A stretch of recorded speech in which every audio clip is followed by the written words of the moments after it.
پرانے زمانے کی بات ہے کہ ایک سپاہی کی دو بیٹے تھے اور وہ ہر باغ کی طرح اپنی بیٹوں کو اکثر اپنی عمر کا نچوڑ ایک نصیحت کی صورت میں کرتا ہوا تھا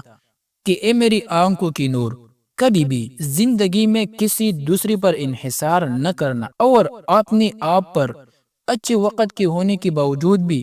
خود کو برے وقت کے لیے تیار رکھنا، کیونکہ دنیا میں کچھ بھی ہمیشہ کے لیے نہیں ہوتا ہے۔ وقت گزرتا گیا اور ایک جنگ میں وہی سپاہی بادشاہ کی جان بچاتے ہوئی موت کا شکار ہو جاتا ہے۔ بادشاہ کو جنگ کے خاتمے کے بعد اپنی اس سپاہی کی اکثر قربانی یاد آتی تو اس پر بادشاہ ہمیشہ دکھی ہوتا کہ اس نے اپنی جان کی پرواہ کیے بغیر میری جان بچائی اور میں اس کے لیے کچھ بھی نہ کر پایا۔ کاش میں اس کی کوئی آخری خواہش ہی پورا کر پاتا۔ کچھ عرصے کے بعد بادشاہ کو پتہ چلا کہ اس کی دو نوجوان بیٹی بھی ہے، تو بادشاہ نے دونوں کا زندگی بھر کے لیے ایک بڑا وظیفہ مقرر کر دیا۔ تو یہ بات تمام ریاست میں ہوا کی طرح پھیل گئی، جس پر ملکہ حیران ہوئی کہ اتنا زیادہ پیسہ تو آپ اپنے وزیر اعظم اور سپہ سالار کو بھی نہیں دیتے۔ تو بادشاہ نے کہا کہ اے میری گھر کی روشنی، میرے وزیر اعظم اور سپہ سالار کے باپ ان دو بچوں کے باپ جیسی بھی تو نہیں تھے۔ بادشاہ کی اس نوازش پر دونوں نوجوان خوش ہوئی، مگر ان میں سے چھوٹا بیٹا اپنے باپ کی اس نصیحت کو یاد کرتے ہوئے اتنا بڑا وظیفہ ملنے کے باوجود بھی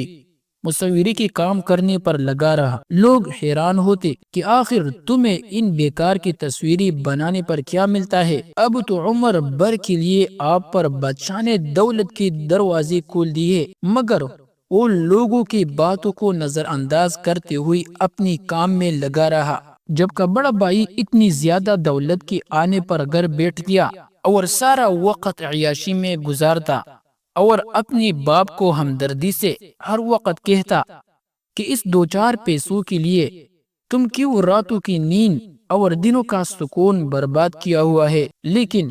وہ ہر وقت باپ کی نصیحت کو یاد دلاتا، جس پر بڑا بھائی باپ کی ان باتوں پر کان بند کر لیتا۔ وقت گزرتا رہا اور آخر میں خدا کی کرنی کچھ ایسی ہوئی کہ اس ملک پر کسی اور بادشاہ نے چرائی کر کے قبضہ کر لیا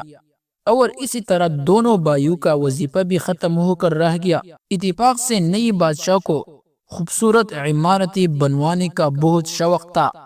اور اس نے اپنی ملکی عمارتوں کے لیے دوسری ممالک اور اپنی نئی ریاست کے دور دراز علاقوں سے خوبصورت عمارتیں تعمیر کروانے کے ساتھ ان پر خوبصورت ڈیزائن بنوانے کے لیے مصوروں کو اپنی شاہی محل میں رکھ لیا، اور اس سپاہی کا چھوٹے بیٹا جو اس وقت تک اپنی قابلیت کی عروج پر پہنچ چکا تھا، اسے اس کے ہنر کی مہارت کو دیکھتے ہوئے ایک بڑا عہدہ بخش دیا، جبکہ بڑے بھائی کے پاس کوئی اور ہنر نہ ہونے کی وجہ سے روٹی کی بھی لالے پڑ گئی، اور اسی طرح چھوٹا بھائی اپنے باپ کی نصیحت پر عمل کرنے کی وجہ سے زندگی کے آگے کے دن بھی خوبصورتی سے گزارنے لگا، جبکہ بڑا بھائی زندگی بھر کے لیے دوسرے کا محتاج بن کر رہ گیا۔ اے عزیز، زندگی میں کبھی کسی پر خدا کی ذات اقدس کے سوا انحصار نہیں کرنا چاہیے۔ دوسروں کی دی ہوئی راحت بھی ایک وقت گزرنے کے بعد تکلیف میں تبدیل ہو جاتی ہے، اور آپ کی اپنی تکلیف میں محنت کرنے سے راحت میں تبدیل ہو جاتی ہے۔ وقتی طور پر فائدہ ضرور اٹھائی، اگر کچھ کہیں سے مل رہا ہے مگر اس کے ساتھ چپ کر بیٹھ نہ جائے۔ چاہیے آپ کے پاس دنیا جہاں کی خزانی بھی ہے، پھر بھی کسی ایسی ہنر کے ساتھ خود کو تیار رکھے جو برے وقت میں آپ کے کام کو آئی، اور دنیا میں ہمیشہ سے